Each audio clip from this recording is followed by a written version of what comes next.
जय श्री कृष्णा दोस्तों।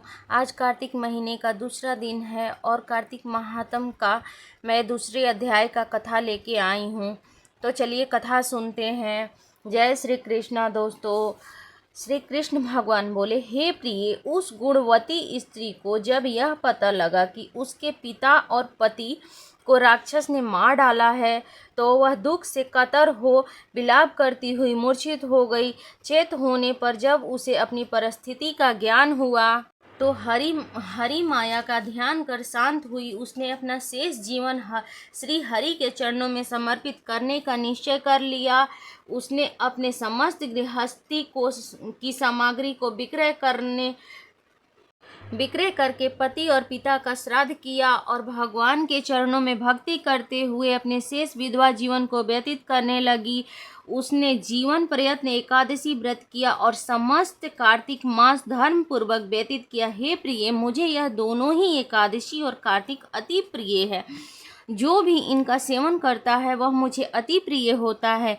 मैं उसे स्वतः ही संसार के समस्त भोग प्रदान करता हूँ और अंत में अपने लोक में रखता हूँ। कार्तिक मास में तुला राशि पर सूर्य उगने के समय यदि घोरतम पापी जन भी स्नान कर लेता है तो मैं उसके समस्त पापों को नाश करके उसे उत्तम गति देता हूँ। जो प्राणी विधि विधान से कार्तिक मास का सेवन करते हैं उन्हें पुण्य फल का अक्षय होता है। कार्तिक में प्रातः स्नान, रात्रि जागरण, दीप दान, तुलसी पूजन, विष्णु कीर्तन तथा पूजन श्रेष्ठ कर्म है।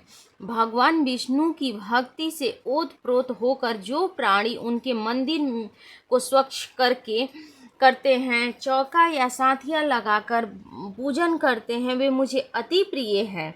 मैं उनके समस्त पापों को नष्ट करके उन्हें समस्त वैभव और अंत में हरि लोक प्रदान करता हूँ।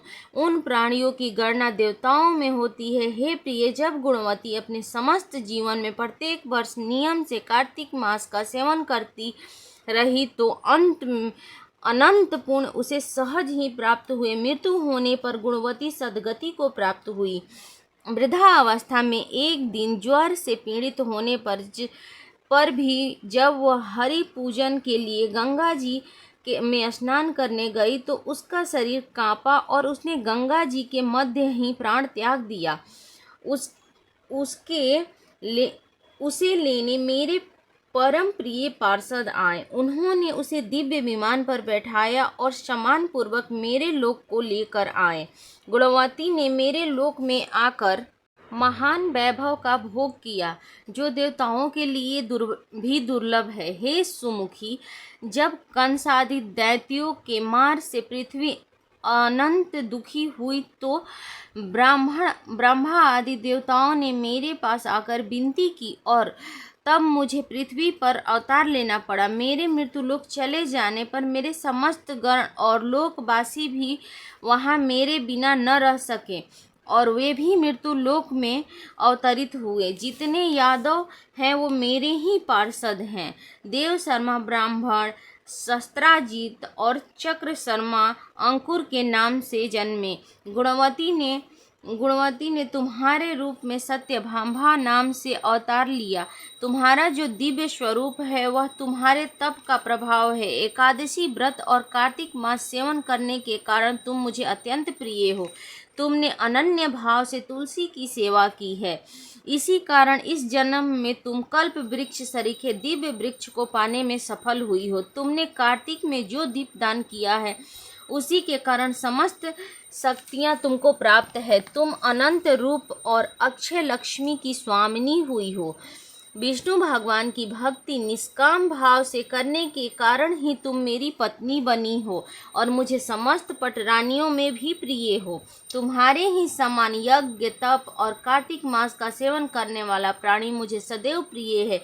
हे रानी, इस कार्तिक मास के अनंत फल को मैं कहाँ तक वर्णन करूं। समस्त यज्ञ तप दान आदि करने से जो फल प्राप्त होता है वह कार्तिक मास के सेवन करने वाले फल के समान तुच्छ है। कार्तिक मास का फल सर्वश्रेष्ठ है। जय श्री कृष्णा। बोलो जय श्री कृष्णा दोस्तों। तो आज कार्तिक मास का द्वितीय अध्याय समाप्त हुआ। कल फिर मैं तृतीय अध्याय लेकर आऊँगी आप लोगों के सामने। तो प्रत्येक दिन 30 दिन एक एक अध्याय मैं आप लोगों से शेयर करती रहूँगी। आप लोग मेरे चैनल में आकर कार्तिक महात्म की कथा सुने, झूला का गीत सुने, भजन का सुने, तुलसी बरमासा सुने। मैं कार्तिक के महीने में जो जो भजन, जो जो कहानियाँ, जो महात्म की कहानियाँ हैं, सभी मैं आप लोगों को शेयर करती रहूँगी। आप लोग मेरे चैनल को अगर पसंद आए तो लाइक करें, शेयर करें, सब्सक्राइब करें। आगे मैं आप लोगों को बहुत सारी ऐसी चीज़ें लेके आऊँगी जो आप लोगों को बहुत अच्छी लगेगी। तो चलिए, नमस्कार दोस्तों, जय श्री कृष्णा।